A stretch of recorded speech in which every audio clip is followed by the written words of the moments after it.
Praise the lord. యేసుక్రీస్తు దివ్యనామంలో ఉదయకాల సమయంలో వాక్యం వింటున్న మీ అందరికీ నా హృదయపూర్వక వందనాలు తెలియజేస్తున్నాను. మీలో చాలామందికి ఉన్న ఒక ఆలోచన ఏంటంటే, దేవుని యందు నేను నమ్మకం ఉంచాను, నిరీక్షణ ఉంచాను, దేవుడే నా సర్వస్వం అనుకున్నాను, దేవుని మీద నేను ఆధారపడుతున్నాను అనుకుంటున్నాను. ఎందుకప్ప నా జీవితంలో ఇన్ని కష్టాలు? ఇంకా ఎప్పుడు తీరుతాయి ఈ కష్టాలు? ఎప్పుడు తీరుతుంది ఈ యొక్క అప్పులు, వ్యాధులు, బాధలు, దుఃఖం, అవమానం, ఆందోళన అని ఉదయకాల సమయంలో బాధపడుతున్నావా?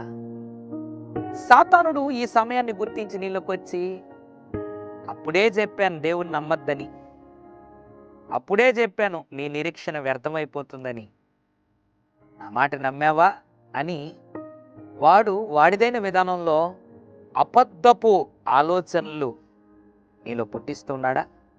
ఎంత మాత్రము నువ్వు ఆలోచనలకు లొంగిపోకూడదు, లోపడకూడదు. ఎందుకంటే వాడు ఎప్పుడు గుర్తుపెట్టుకో, అబద్ధికుడు వాని యందు సత్యమే లేదు, దేవుడు ఒక్కడే సత్యవంతుడు.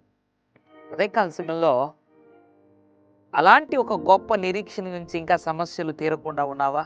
దేవుడు ఉదయకాల సమయంలో నీ నిరీక్షణ నీకేం చేయబోతుందో దేవుడు జ్ఞాపకం చేయబోతున్నాడు. రోమా 5:5. ఎందుకనగా ఈ నిరీక్షణ మనలను సిగ్గుపరచదు.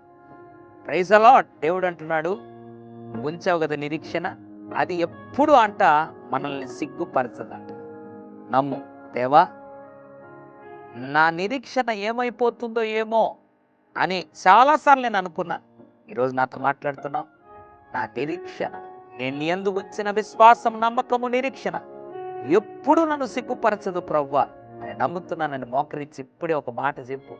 నిత్యముగా దేవుడు సిగ్గుపరచబడకుండా నిన్ను తలపైకెత్తి నడిపించబోతున్నాడు. ఏ విషయం కొరకై నిరీక్షణ ఉంచావో నిశ్చయముగా ఆ నిరీక్షణ నిన్ను సిగ్గుపరచనివ్వదు. పరిశుద్ధ తండ్రి నీకు వందనాలు.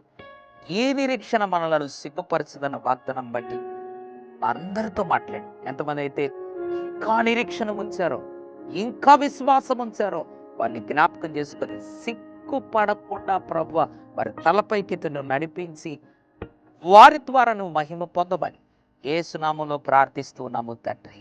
ఆమేన్. God bless you.